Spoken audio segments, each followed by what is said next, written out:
Bonjour à toutes et à tous et bienvenue pour ce nouveau rendez-vous vidéo et long format que vous propose Mediapart. Format intitulé Le Débat, ce qui est peut-être un tout petit peu exagéré aujourd'hui puisque ce sont les deux co-auteurs d'un même ouvrage que j'ai le plaisir d'accueillir. Pierre Dardot, philosophe, et Christian Laval, sociologue. Bonjour à tous les deux. Bonjour. Vous êtes tous deux enseignants à l'université Paris-Ouest Défense Nanterre. Nanterre la Défense. C'est ça, Nanterre la Défense. Nanterre est coincé entre la Défense et Paris-Ouest. Et vous avez publié plusieurs ouvrages à quatre mains, La Nouvelle Raison du Monde en 2009, Commun en 2014, et au début du mois de mai, ce cauchemar qui n'en finit pas, comment le néolibéralisme défait la démocratie, c'est aux éditions La Découverte. Alors je citais La Nouvelle Raison du Monde, qui était un ouvrage où vous analysiez comment le néolibéralisme était pour vous une manière d'étendre le capitalisme à toutes les formes de relations sociales, jusqu'à en faire les formes de vie même. Qu'est-ce qui a changé et surtout qu'est-ce qui n'a pas changé entre cet ouvrage de 2009 et celui-là ? Ce qui n'a pas changé, c'est que d'une certaine façon, le néolibéralisme est toujours là, et plus fort que jamais, plus puissant que jamais. Il s'impose effectivement à l'ensemble des pays. D'abord, le Brésil en est, je crois, un exemple assez tragique aujourd'hui, mais il s'implante aussi, il s'enfonce en quelque sorte dans le tissu social, je dirais dans nos vies. Et en réalité, quand on a fait paraître La Nouvelle Raison du Monde en 2009, un certain nombre de gens étaient sceptiques. Nous disions, nous n'en avons pas fini avec le néolibéralisme, et finalement, ça sera très difficile d'en sortir. Certains disaient, la crise, finalement, va balayer tout ça. Et en réalité, nous avons malheureusement, je crois, eu raison de penser que c'était quelque chose d'extrêmement durable et qui était en fait un processus d'auto-renforcement et d'auto-aggravation en quelque sorte. Et c'est cela dont nous avons voulu parler dans ce livre. Avec ces spécificités peut-être qu'il faut préciser, Pierre Dardot, que là Christian Laval parlait du Brésil, donc finalement un néolibéralisme compatible avec la vieille droite latifondaire, mais vous donnez l'autre exemple, c'est Erdogan, c'est-à-dire tout à fait compatible au fond avec un islam conservateur. Oui, c'est une note, me semble-t-il, assez importante dans la mesure où généralement, on réduit le néolibéralisme à une sorte d'idéologie. Donc on parle d'une doctrine néolibérale. Les choses d'ailleurs ne sont pas si simples parce que ce n'est pas du tout une doctrine unifiée, il y a un certain nombre de courants.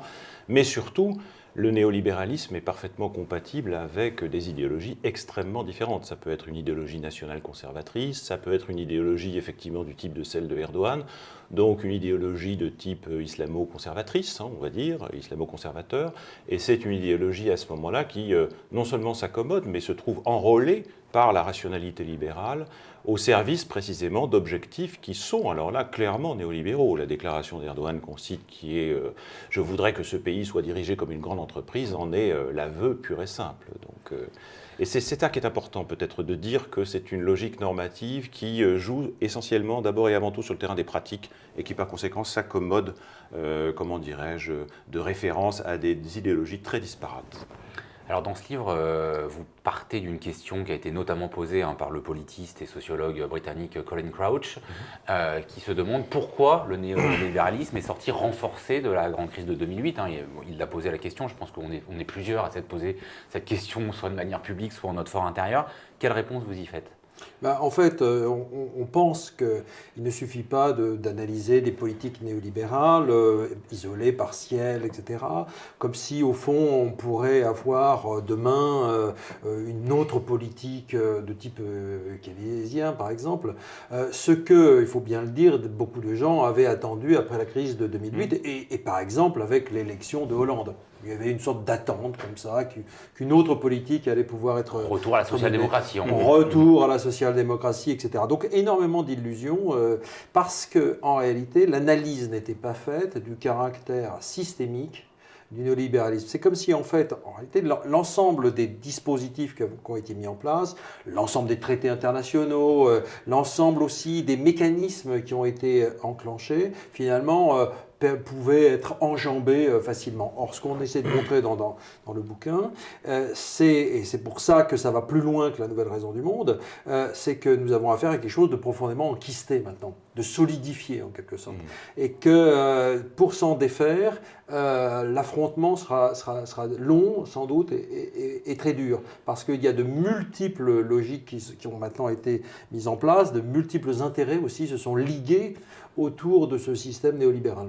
Alors on va venir effectivement aux manières de s'en défaire, mais auparavant, pour bien comprendre, c'est vrai que au moment de cette crise, on a vu émerger des figures d'économistes, des prix Nobel comme Stiglitz, comme Krugman ou évidemment Thomas Piketty, qui ont semblé tenir un autre discours que ce que pratiquaient les gouvernements. Et en même temps, là, vous, dans le livre, vous dites que ça ne suffit pas, au fond, ces analyses. Pourquoi ?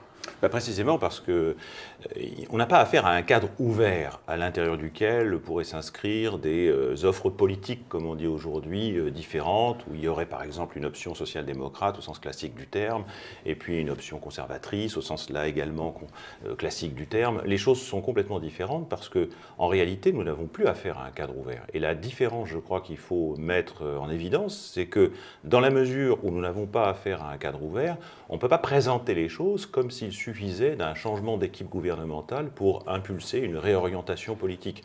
Et les gens qui réduisent le néolibéralisme à une politique économique n'aperçoivent absolument pas cette dimension systémique que Christian a soulignée, qui nous paraît tout à fait fondamentale. On peut dire que s'il y a une inflexion entre le petit livre que nous venons de faire et puis d'autre part la nouvelle raison du monde, elle porte précisément là-dessus.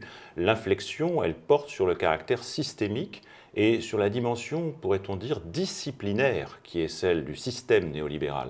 Disciplinaire au sens, alors pas au premier sens que Foucault avait utilisé, mais au deuxième sens, c'est-à-dire l'idée qu'on met en place un cadre, on met en place par avance un cadre dans lequel doivent s'inscrire les différentes options. Ce qui veut dire que les options sont complètement faussées, ce qui veut dire qu'il n'y a pas véritablement d'alternative, ce qui veut dire que le jeu de l'alternance électorale entre la droite et la gauche opère à l'intérieur de ce cadre. C'est pour ça que nous disons c'est le système de la raison unique. Ce n'est pas le système du parti unique, mais c'est le système de la raison unique, au sens où il y a une unique raison politique et tous les partis doivent s'inscrire à l'intérieur et éventuellement se concurrencer sur tel ou tel point pour faire la différence entre eux, mais sur le fond, la logique est exactement la même. Oui, c'est ce qu'on voit, par exemple, en Grèce. C'est-à-dire, au fond, ce qu'on dit dans le livre crève les yeux ou devrait crever les yeux. C'est-à-dire, quand un gouvernement prétend faire autre chose que la logique normative prétend faire un écart, un pas de côté par rapport à la logique de l'austérité, ce qui se met en place très très vite, ce sont des sanctions. Des sanctions qui viennent soit des institutions privées, soit des institutions publiques. Et en général, des deux à la fois. Et donc, on a la même chose en France. Si on veut comprendre ce qui s'est passé, on peut toujours dire, voilà, un tel a trahi, un tel a quitté finalement les rives du socialisme ou je ne sais quoi. Mais en réalité, ce qu'il faut comprendre en profondeur, c'est ce qui contraint, au fond, des gouvernements, des partis, à faire telle ou telle politique. Je prends un exemple tout de suite qui me vient à l'esprit. J'ai écouté l'entretien sur Europe 1 hier, dans lequel François Hollande est intervenu pour dire alors, nous ne céderons pas. Ce ne sera pas hier pour les gens qui avant-hier, mais ce sera bientôt. Enfin, voilà, on voit l'entretien de François Hollande à Europe 1. L'entretien de François Hollande à Europe 1, ce qui est assez terrifiant, c'est le fait qu'ils disent nous ne céderons pas, parce que trop de gouvernements avant nous ont cédé. Donc c'est terrible, cette espèce de logique d'enchaînement des pratiques gouvernementales qui se nourrissent les unes les autres et qui font qu'un gouvernement qui accède au pouvoir est amené à mesurer son degré de réussite par rapport à ce qu'ont fait les précédents en s'inscrivant finalement dans la continuité de ce qu'ont fait les précédents. Mais alors, ça c'est une question qui se pose parce que donc, ce que vous décrivez, c'est ce qu'on pourrait, ce que d'autres appellent une cage d'acier, on appelait ça comme ça. Mais est-ce que vous êtes en train de dire que la cage d'acier, elle date au fond de la grande crise de 2008 ou est-ce que ça a été le moment révélateur, comme l'épisode grec a été un révélateur? C'est ça que j'aimerais comprendre. Est-ce que vous datez au fond ce cadre systémique de manière assez récente ou est-ce qu'il faut aller plus un peu dans les profondeurs? Écoutez, on découvre les choses au cours du déroulement historique, c'est-à-dire qu'on n'a pas fait travail de prophète et en effet on pouvait penser encore au début des années 2000 avec la naissance de l'altermondialisme par exemple, avec des mouvements de contestation extrêmement puissants déjà à l'époque sur les réformes des retraites, etc. On pouvait pouvait encore penser, c'était un peu aussi la condition des mobilisations, que les choses pouvaient, disons, s'infléchir. D'une certaine façon, la social-démocratie classique n'avait pas encore totalement dégénéré comme elle l'a dégénéré depuis. Donc, d'une certaine façon, l'histoire qu'on a vécue ces 10 dernières années, donc, a été effectivement très révélatrice. D'où le livre, d'où la nécessité pour nous de ce livre, d'où ce sentiment d'urgence de dire ce qui se passe aujourd'hui, de faire une analyse au fond de ce qui est en cours, à savoir de cette aggravation. Il faut quand même bien dire que les choses ne sont pas nées d'un coup. Et effectivement, vous avez raison de dire que ce n'est pas la crise de 2008 qui a tout déclenché. Tout ce que nous avons essayé de montrer dans le précédent bouquin et que nous reprenons ici, c'est qu'au fond, il y a eu une longue phase d'élaboration du néolibéralisme. Donc, à partir des années 30, finalement, il y a toute une série de noyaux, de courants, de gens qui élaborent finalement une sorte de refondation du libéralisme. Donc, nous l'avons analysé comme tel dans le bouquin précédent. Ensuite, nous avons eu affaire à toute une série d'expérimentations partielles, locales, etc. Puis, peu à peu, les choses se sont durcies d'une certaine façon et se sont constituées en un système désormais effectivement qui fait penser à l'expression de Max Weber de la cage d'acier. Je crois que nous en sommes là et donc la situation dans laquelle nous sommes effectivement a changé, mérite d'être interrogée comme telle et par exemple, elle permet de dissiper les illusions qu'on peut se faire sur telle ou telle politique alternative qui pourrait venir d'un coup balayer tout ça. Et alors, on va un moment voir si on peut se réveiller de ce cauchemar, histoire que celles et ceux qui nous regardent ne soient pas complètement déprimés par cette cage d'acier. Mais je pense que pour voir ce qu'on peut faire, il faut bien comprendre dans quoi on est. Qu'est-ce que vous faites de l'argument de ceux qui, au contraire, valident la marche du monde, qui disent, bon, bah, certes, certaines inégalités augmentent, ça c'est indéniable, je pense que même les grandes institutions internationales l'ont reconnu, mais le niveau de vie augmente, le niveau de consommation augmente, et finalement on est dans un système qui, à défaut d'être juste, demeure progressiste. Oui, enfin ça c'est l'argument effectivement assez classique qui consiste à dire la concurrence, ça contribue au bien-être général. Voilà, on peut dire que c'est... Enfin, les richesses augmentent, elles sont mal réparties, mais les richesses augmentent, mais les richesses augmentent, qu'est-ce que ça veut dire? Les richesses augmentent, et puis on pourrait s'interroger sur la notion même de richesse, mais là, en effet, on prend une quantité comme ça de richesse et on dit ça augmente, et finalement, ça bénéficie au plus grand nombre. Bon, c'est ça qui est une véritable imposture, parce qu'en réalité, les inégalités se creusent d'une manière assez dramatique, au point que dans certains pays, il y a un certain nombre de gens, des fractions entières de la population qui vivent en dessous du seuil de pauvreté, y compris dans des pays capitalistes avancés. Donc ça sont des choses qu'on a tendance à complètement mettre de côté, à oublier.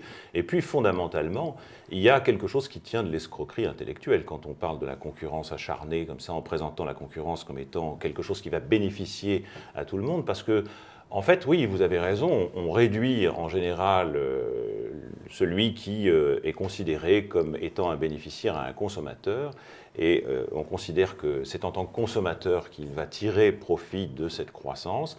Bon, le problème de la croissance, c'est que justement, elle n'est pas là, que tout le monde parle de la croissance en disant que ça va venir, ça va venir, ça va venir. On essaie de pressentir comme ça les premiers soubresauts, mais ça ne vient pas.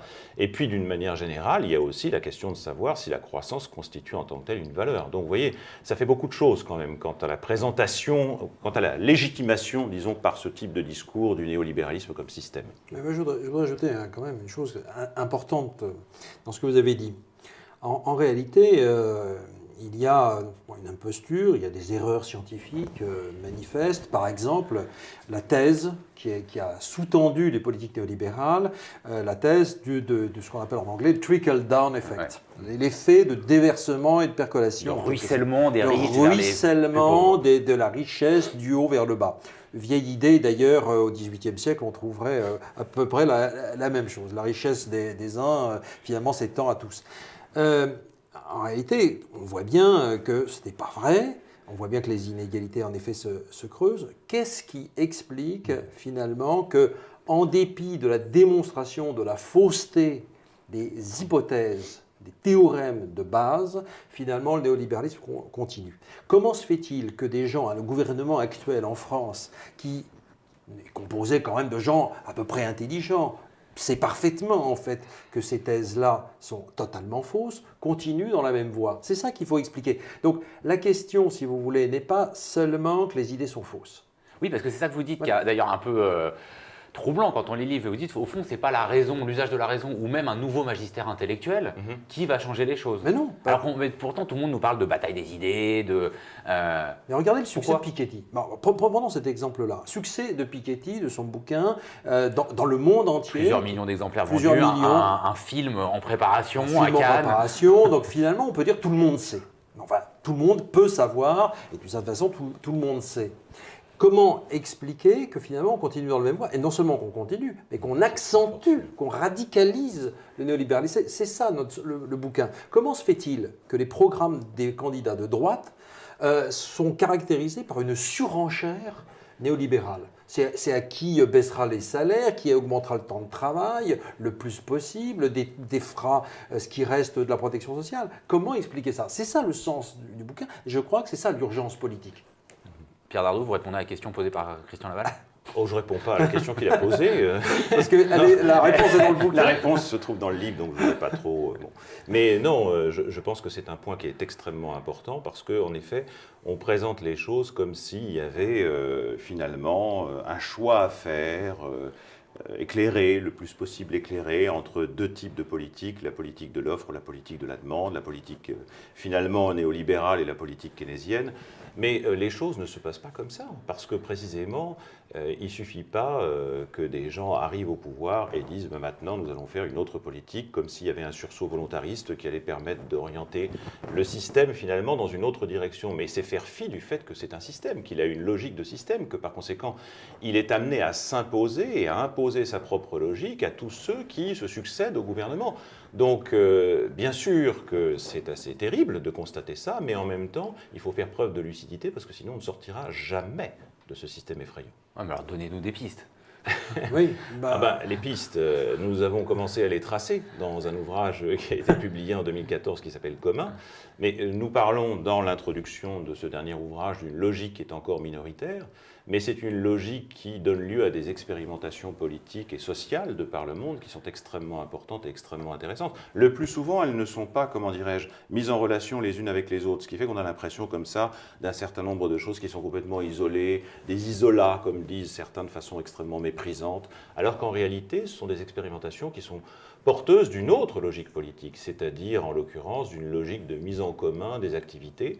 Et on le voit dans des pays aussi différents, justement, que, je ne sais pas moi, le Québec, l'Italie, l'Espagne. Nous attachons une importance tout à fait particulière au cas de l'Espagne, parce que nous considérons que c'est un pays dans lequel, justement, après l'occupation des places, donc en 2011, il y a, pour reprendre une métaphore qu'utilise un de nos amis, un journaliste espagnol, il y a une seconde peau qui s'est formée comme ça sur la société espagnole qui fait entrer en résonance des initiatives qui peuvent paraître isolées et qui a permis justement d'irriguer complètement le fond de la société d'une logique complètement différente, c'est-à-dire de comprendre que ce qu'il s'agit de faire, c'est d'opposer d'autres formes de vie à la forme de vie néolibérale. Voilà. Parce que le fond du problème, c'est non marchand face au marchand. Voilà, exactement. C'est les formes de vie. Quand vous avez la loi El Khomri, qui en fait, dès le rapport Lyon-Camp-Badinter, qui a servi de socle idéologique à cette loi du travail, quand vous avez ce rapport-là qui dit on peut peut-être restreindre les droits fondamentaux de la personne et l'exercice des droits par la personne à des nécessités qui sont celles du besoin des entreprises, on dit déjà tout. Ça signifie qu'on a affaire pas simplement à une politique économique, mais à une politique qui entend soumettre et discipliner la vie des individus aux besoins des entreprises. Les besoins des entreprises, chacun sait que c'est les besoins des détenteurs de capitaux. Donc il faut dire les choses de façon nette. Donc c'est vraiment au niveau des formes de vie que les choses se jouent. Ce qui est tragique dans les réponses apportées par une certaine gauche, c'est justement le fait qu'elle refuse de voir ça en face. Et que les gens se disent, c'est uniquement une question de politique économique. Ça veut dire que ce sont des gens qui ont intériorisé, les gens qui tiennent ce discours, ils ont intériorisé la logique néolibérale. Et ils font comme si, parce que la logique néolibérale se présente volontiers comme relevant d'un choix, d'un arbitrage entre des options idéologiques concurrentes. Mais ce n'est pas ça. Le problème, c'est comment est-ce qu'on conteste le néolibéralisme en tant que forme de vie et comment on lui oppose d'autres formes de vie alternatives. Alors ça c'est intéressant parce que je pense qu'il y a un nœud quand même politique et théorique qui traverse la gauche et qui la travaille, voire qui la divise. C'est que certains disent aussi que, alors sans prendre un vocabulaire d'Isola hein, pour désigner ces remises en commun du monde, certains disent que justement le problème d'attaquer par les formes de vie, c'est aussi finalement céder à une forme du néolibéralisme qui serait l'individualisme, au sens où c'est abandonner un peu la lecture en classe et finalement la lecture marxiste. Alors vous dites bien que c'est pas avec les cadres marxistes simplement qu'on s'en sortira. Oui, bien sûr, parce que les cadres marxistes, évidemment, se sont aussi usés du fait même que le conflit de classe qui existe toujours, ne le nions pas, s'est modifié à mesure que la classe ouvrière, dans sa forme construite au XIXe siècle, s'est modifiée. Bon, ça c'est une d'évidence sociologique. Donc ce qui est aujourd'hui en cours, c'est la constitution, la reconstruction de nouvelles formes politiques, de nouveaux sujets collectifs, et qui, par exemple, se donnent comme lieu de formation des places. Ce qu'il faut comprendre, d'une certaine façon, et ce qui n'est pas facile, c'est qu'on avait l'habitude de penser le sujet collectif oppositionnel dans les usines, pour simplifier. En gros, c'était sur le lieu de travail que se constituait le sujet collectif qui était porteur d'une alternative. En réalité, on voit bien que historiquement, ces choses se sont construites, mais défaites aussi, et qu'aujourd'hui, ce n'est pas dans l'usine, principalement, bien sûr qu'il y a des mobilisations, des grèves, etc., mais que ce mouvement se constitue dans les places. Et c'est ça qu'il faut essayer de penser positivement. Pas négativement, comme certains le font, qui dénigrent, qui crachent sur ces mouvements-là, parce qu'ils ne seraient pas de pures entités prolétariennes, ou je ne sais quoi, où il n'y aurait pas la banlieue qui serait là au centre. Non, mais il faut quand même le dire. Notre travail ne consiste pas à juger, finalement, de la qualité sociologique ou politique de ce qui se passe. Ça, c'est un point fondamental, je dirais, d'éthique intellectuelle. Deuxième point, c'est quand même bien regarder ce que la résistance au néolibéralisme a engendré comme forme positive de pensée et de forme de vie.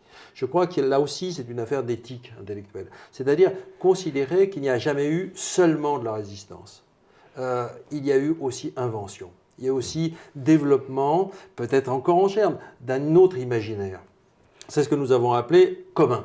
Commun, ça veut dire précisément que face à la destruction des ressorts démocratiques d'une société, c'est inventé progressivement, se sont inventées des autres manières de faire, des autres manières de tisser des relations, des autres manières de faire de la politique. Et je crois que notre travail consiste précisément à faire apparaître, d'une certaine façon, sur le plan théorique, c'est notre boulot, finalement, ce qui est déjà apparu dans la société.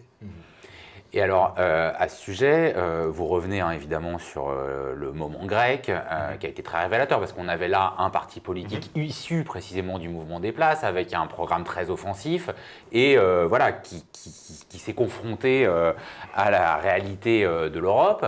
Qu'est-ce que ce serait une gauche qui soit à la fois plus stratégique et moins conciliante que Syriza ? Ce serait d'abord une gauche qui comprendrait à quelle sorte d'adversaire elle a affaire. Parce que la première chose qu'il faut dire, et là je pèse mes mots, je parle d'adversaire, c'est qu'on a maintenant avec le système des institutions européennes quelque chose qui tient lieu de véritables verrous, qui représente un blocage total, avec des gens qui n'hésitent pas, comme Juncker, à déclarer qu'il n'y a pas de choix démocratique en dehors des traités européens, qui ne rougissent pas de honte lorsqu'il y a une affaire qui éclate, les LuxLeaks, où normalement c'est lui qui devrait être sur le banc des accusés, qui continue de plus belle à ignorer absolument toutes les revendications démocratiques. On a affaire à un véritable système. Ce système, il s'est construit sur la longue durée, il n'est pas né comme ça en un jour, mais la logique qui a présidé à ce système est une logique ordolibérale, c'est-à-dire complètement concurrentialiste, dès le traité de Rome de 1957, et nous sommes déjà en désaccord avec tous les gens qui essaient de se voiler la face pour ne pas accepter de voir le système tel qu'il est. Et ça vaut pour beaucoup de gens. Alors il y a des gens qui ont été effectivement à la tête du gouvernement de Syriza, qui, à mon avis et à notre avis, n'ont pas tiré complètement les leçons de cette expérience-là. Il faut voir qu'on a affaire à des gens qui seront impitoyables. C'est-à-dire qu'ils n'hésiteront pas à utiliser le chantage, le chantage bancaire, le chantage financier pour faire plier complètement un gouvernement. Donc la question, le premier réquisite, si vous voulez, la première condition, c'est que un tel gouvernement regarde les choses lucidement et se dise on a affaire à un système dans lequel il n'est pas possible de convaincre rationnellement nos interlocuteurs du bien fondé, par exemple, de notre approche macroéconomique, parce qu'ils n'en tiennent absolument aucun compte et ils poursuivent d'autres objectifs. Et en plus, il faut quand même ajouter que ces gauches conciliantes, comme vous dites, sont surtout des gauches qui se sont inscrites dans le champ et dans la logique de l'oligarchie. C'est-à-dire finalement chercher une certaine reconnaissance par rapport à leur propre oligarchie nationale, mais aussi par rapport à l'oligarchie européenne. Et ça, c'est quand même le problème. Une gauche qui voudrait s'en sortir ne peut prendre appui finalement que sur les mouvements sociaux ou sur les formes de vie dont on parlait tout à l'heure, les coopératives, le tissu associatif, etc. Enfin, toute cette seconde peau, finalement, comme c'est-à-dire sans jamais entrer dans les institutions, parce que c'est quand même toute la problématique de entrer dans les institutions pour les transformer, entrer dans les institutions ou pas du tout. Enfin voilà, on est là au cœur quand même de ce qui travaille les gauches de gauche. Bien sûr, la gauche ne peut faire une politique de gauche que dans la rupture. Et là, il y a quand même quelque chose de clair. Elle ne peut que entrer dans une logique d'affrontement. À partir du moment où on dit qu'on ne sera pas dans l'affrontement, où on cherchera immédiatement le consensus, le compromis, etc., les choses sont déjà jouées. Finalement, à partir du moment où les marges de manœuvre se sont réduites, Jospin encore, à l'époque, fin des années 90, début des années 2000, avait joué sur quelques marges de manœuvre, dont les 35 heures. Dieu sait si on lui reproche encore. Aujourd'hui, où sont les marges de manœuvre quand le gouvernement dit socialiste détricote et détruit finalement les seules mesures de gauche qui avaient été prises à ce moment-là? Il y a quand même là quelque chose qui doit faire réfléchir. Donc oui. La question c'est quelles sont les conditions de l'affrontement, quelles seraient les conditions à réunir pour que cet affrontement soit productif? Par exemple, qu'une gauche nationale isolée du reste ne pourrait pas s'en sortir. Je veux dire, la grande question aujourd'hui pour nous, c'est quid du nouvel internationalisme à mettre en place? Que proposent finalement les formes? Nous ne sommes pas des responsables politiques, il faut quand même le dire, mais nous interrogeons, notre travail est d'interroger aussi des responsables politiques ou des gens qui réfléchissent à la politique ou sont engagés dedans. Que faites-vous de l'internationalisme? Comment construisez-vous aujourd'hui le nouvel internationalisme dont nous avons besoin? Mais alors comment est-ce que vous conciliez ce que vous dites, Christian Laval, sur la rupture, sur la nécessaire confrontation, ou ce que vous venez de dire, Pierre Dardot, sur les fondements ordolibéraux de l'Europe, avec ce que vous répétez dans le livre, sur qu'aujourd'hui la démocratisation de l'Europe est la dernière illusion des tenants du projet européen, et en même temps vous dites, oui mais l'appel à en finir avec l'Europe est une cécité. C'est pas contradictoire, ça? Alors, l'appel à en finir avec l'Europe, attention, nous disons l'appel à en finir avec l'Europe. Nous ne disons pas l'appel à en finir avec l'Union européenne, parce que nous faisons une distinction justement entre l'Union européenne et l'Europe. L'Europe, contrairement à ce que certaines personnes disent aujourd'hui, c'est pas quelque chose qui date de 1957. C'est pas quelque chose qui date de l'après-guerre. C'est quelque chose d'assez ancien. Il y a un creuset qui est celui d'une histoire commune. Il y a une mémoire également commune. Les premiers projets, les premières utopies, finalement, ont été élaborés et inventés à l'échelle de l'Europe. Je parle, je sais pas, avant même Kant, il y a eu le projet de paix perpétuelle de l'abbé de Saint-Pierre. Bon, ce sont des choses qui sont très profondes. On ne peut pas, comment dirais-je, balayer ça d'un revers de la main en disant tout ça n'a jamais existé. Donc nous faisons la distinction entre l'Europe et l'Union européenne. Mais nous ne sommes pas les seuls, ou plutôt nous ne sommes pas les premiers. Il y a un texte assez remarquable qui a été publié en 1993, qui est une interview accordée par Castoriadis à un journal catalan. Et lui, il parle, donc l'interview a été faite en 1992. Il parle très précisément de l'Europe, il parle en 1992 de l'Europe, et il dit soit ça continue d'être ce que c'est et ça va se transformer en une gigantesque machine bureaucratique qui va opprimer les peuples, soit on prend une autre voie qui est celle d'une fédération démocratique des peuples européens. Bon, nous sommes effectivement pour la construction d'une autre Europe, mais pour ça, il faut commencer par jeter de nouvelles fondations. Et on ne peut le faire que si on part des citoyens européens en rupture totale avec les traités. Parce qu'il n'est pas possible, d'abord, il n'est pas possible aujourd'hui de s'adresser décemment aux institutions européennes en faisant comme si elles pouvaient changer d'elles-mêmes de l'intérieur leur propre fonctionnement pour se conformer à des exigences démocratiques. Ça, c'est vraiment vraiment la dernière illusion. Donc nous sommes pour une rupture très claire. Mais pour autant, nous refusons de confondre l'Europe et, d'autre part, l'Union européenne. L'Union européenne, c'est effectivement cette construction ordolibérale dont j'ai parlé et que l'on analyse dans le chapitre qui est consacré à l'empire des normes à propos de l'Europe. Mais l'Europe elle-même, nous refusons justement, il y a des nationalistes, ou il y a des étatistes et des nationalistes, ou des nationaux-étatistes comme il faudrait les appeler, qui sciemment confondent les deux et opèrent un amalgame. Nous ne considérons pas que l'imaginaire qu'il faut opposer au néolibéralisme est l'imaginaire de la souveraineté étatique nationale. Voilà, pour le dire très clairement. Et ce que vous dites justement, c'est que bon, le néolibéralisme, ce n'est pas une idéologie qui flotte et qui nous entoure. Hein. Ce n'est pas parce qu'elle s'inscrit dans nos formes de vie qu'elle n'est pas portée par un bloc cohérent, enfin pas complètement cohérent justement, c'est peut-être là qu'il y a un levier, ce que vous appelez le bloc oligarchique néolibéral. Est-ce que vous pouvez nous décrire ce qu'il est, puisque vous dites que sa force tient à sa pluralité, à sa double dimension nationale et internationale, et quelle serait éventuellement sa faiblesse pour soit le faire exploser, soit au moins le débloquer? Voilà, donc quand on parle d'oligarchie, ce n'est pas nous qui inventons naturellement le terme, vieux terme de sciences politiques. La question qui se pose, c'est de savoir de quoi il est constitué. D'abord, il faut bien dire que ce que nous faisons dans ce bouquin, c'est peut-être ce que nous n'avons pas fait dans la Nouvelle Raison du Monde, c'est-à-dire de voir quels sont les supports collectifs, les forces socio-économiques et politiques qui finalement ont mis en œuvre cette logique normative néolibérale. Donc c'est ce que nous faisons dans le livre en essayant de voir qu'il y a effectivement une solidification d'un noyau autour d'abord d'une oligarchie économico-financière, bon, bien connue, et deuxièmement un deuxième noyau qui est la haute administration.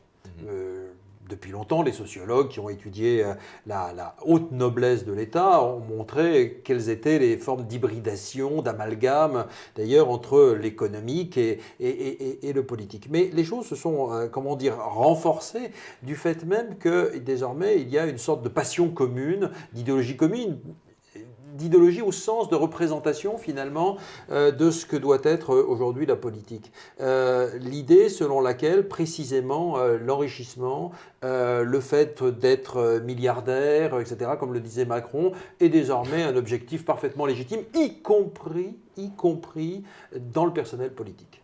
Je crois qu'il y a là quand même des choses qui ont, comment dire, progressé dans le pire des sens, d'une certaine façon, à savoir l'idée que aussi bien la haute administration, enfin en tout cas son noyau dur si je puis dire, et la haute finance et les responsables des grandes entreprises finalement partagent finalement le même monde, le même milieu, les mêmes intérêts, les mêmes clubs, les mêmes think tanks, etc. Se sont adjoints finalement à ce premier noyau des cercles en quelque sorte qui sont le milieu médiatico-intellectuel dans sa forme dominante, c'est-à-dire tous ces gens qui répètent à longueur d'éditoriaux, à longueur d'émissions de radio, etc., que finalement, il n'y a qu'une seule réalité possible. Il y a celle qui existe et qui s'impose à chacun de nous. Donc, il y a comme une sorte de construction de représentation symbolique, si vous voulez, qui là aussi s'est durcie et qui a joué un effet terrifiant en fait depuis 10 ans. C'est-à-dire que toutes les brèches intellectuelles qui avaient pu être faites dans la pensée unique, comme on disait à l'époque, ont été vite refermées, ont été recollés en quelque sorte par cette masse de discours, cette nappe épaisse de discours légitimant l'ordre dominant. Alors ça, je crois qu'il ne faut pas du tout négliger les aspects. On a dit que le néolibéralisme n'était pas une idéologie, mais en même temps, il y a quand même une composante idéologique très claire, c'est-à-dire finalement la fabrication d'un consensus, d'un consentement plus exactement, comme disait Chomsky. Donc voilà un certain nombre d'éléments qui ont composé aujourd'hui ce bloc oligarchique dont il est extrêmement difficile de se défaire. Mais quand même, quelques pistes pour le défaire. Oui, les pistes, bon, il ne s'agit pas d'entamer la cohérence de ce bloc de l'intérieur, parce que de l'intérieur, il y a une coalition d'intérêts. Voilà ce qu'il faut peut-être dire d'une façon extrêmement nette, c'est qu'il y a une coalition d'intérêts, que c'est ce qui fait la force de ce bloc oligarchique, donc les gens s'épaulent les uns les autres. Au point que finalement, quand on écoute ce qui se passe en France, par exemple, on a le choix à gauche qu'entre la version psychorigide, nationaliste identitaire du néolibéralisme et la version financière souriante, décontractée. Bon, ce qui est terrifiant. Bon, là, de ce point de vue-là, il y a même une espèce de connivence dans la manière de présenter les choses en disant il y a des différends, je ne suis pas, par exemple, Valls disant je ne suis pas pour la suppression du clivage gauche-droite, alors que lui-même a très largement contribué par le passé à faire en sorte que ce clivage soit complètement brouillé. Mais enfin, voilà, ça, de ce point de vue-là, bon, il n'y a pas tellement d'issue. La seule issue, c'est celle de la coordination démocratique des expérimentations politiques et sociales qui se mènent dans les différents pays. Et cette coordination doit se faire non seulement à l'échelle nationale, mais également à l'échelle internationale. Et ça, je crois qu'il faut vraiment mettre l'accent là-dessus. Dans la mesure où il s'agit d'un système qui est un système international, il ne peut y avoir de réponse que celle qui sera construite internationalement. Donc il y a deux aspects. Il y a un aspect international et même internationaliste, nous reprenons totalement à notre compte cette exigence-là, qui consiste donc à coordonner entre elles les expérimentations différentes qui ont lieu dans différents pays. Et puis il y a en effet ce qui peut être fait sur le plan national, qui n'est pas rien, à condition que le gouvernement qui est amené à initier cette voie-là comprenne à qui il a affaire et par conséquent qu'il essaie d'ouvrir des brèches et de s'appuyer surtout sur des mouvements sociaux. Je prends l'exemple de la Grèce parce que vous avez parlé du mouvement des places, mais au sens propre du terme, il n'y a pas eu de mouvement des places comparable en Grèce à ce qui s'est passé. Mais en revanche, sur les ruines de l'État social, il y a eu un certain nombre d'initiatives qui ont été prises avec des centres autogérés, avec des dispensaires psychiatriques ou officiers des généralistes, avec des choses qui ont été mises en place dans les quartiers, donc des choses qui sont comparables à certains égards à ce qui a pu se passer dans la société espagnole, au fond de la société espagnole. Mais le problème, c'est que le gouvernement grec a accepté d'emblée de se situer sur un terrain qui était complètement vicié, c'est-à-dire une relation d'interlocution rationnelle avec les institutions européennes, et puis, de l'autre côté, vis-à-vis de sa propre base, on la sollicite électoralement quand on a besoin d'elle. Mais le partage restait très classique, c'est-à-dire d'un côté, comme dit Amador, notre ami espagnol, d'un côté le théâtre, et de l'autre, donc la logique qui est celle de la peau. Et ça, c'est suicidaire. Donc un gouvernement, alors nous disons cela à la fin effectivement du livre, un gouvernement qui viendrait, à la tête de l'État devrait oser paradoxalement ce que peu de gouvernements savent faire et ont pris le risque de faire, c'est-à-dire de s'appuyer sur les initiatives par en bas qui viennent de la société pour essayer de contrer la logique dominante qui est celle de l'administration étatique. Parce que la logique de l'administration étatique, il suffit de voir comment fonctionne par exemple un ministère comme le ministère des Finances pour s'apercevoir qu'il y a une continuité dans la logique du fonctionnement par-delà les équipes gouvernementales. Et ça, le seul moyen d'en venir à bout, en tout cas de creuser, d'ouvrir des brèches, c'est justement de s'appuyer sur la mobilisation sociale et sur les initiatives qui sont prises par les citoyens eux-mêmes. Alors l'administration étatique et la figure de Valls, c'est deux choses intéressantes et ce sera ma dernière question, c'est que vous dites qu'il faut arrêter de découpler, comme c'est un peu une tendance, la politique libérale de la politique sécuritaire. Et tout à l'heure, Pierre Dardot citait François Hollande à Europe 1 qui dit « Nous ne céderons pas à la loi El Khomri » qui est un des derniers avatars de cette pensée néolibérale. Nous ne céderons pas, ça veut dire aussi nous enverrons la police contre les manifestants. En quoi est-ce qu'on peut ne pas découpler ça? Parce que c'est vrai qu'on peut aussi se dire que, a priori, le libéralisme, c'est moins d'État et que le sécuritaire, c'est plus d'État et un État autoritaire et qui s'affirme. Bon, mais ça, c'est l'illusion et la grande erreur qui a été faite depuis extrêmement longtemps, y compris à gauche, c'est de confondre précisément néolibéralisme et retrait de l'État, ou État minimum. Ça, c'est l'erreur totale. Ce que nous montrons depuis des années, et ce qui est quand même prouvé par un certain nombre de faits, c'est que l'État se renforce. L'État, en fait, il intervient autrement. C'est ça qu'il faut bien comprendre, mais il ne cesse d'intervenir. Et l'un des aspects de son intervention, c'est l'intervention sécuritaire. Il faut quand même bien se rappeler que s'il y a quand même quelqu'un qui a introduit le néolibéralisme en France, c'est Giscard.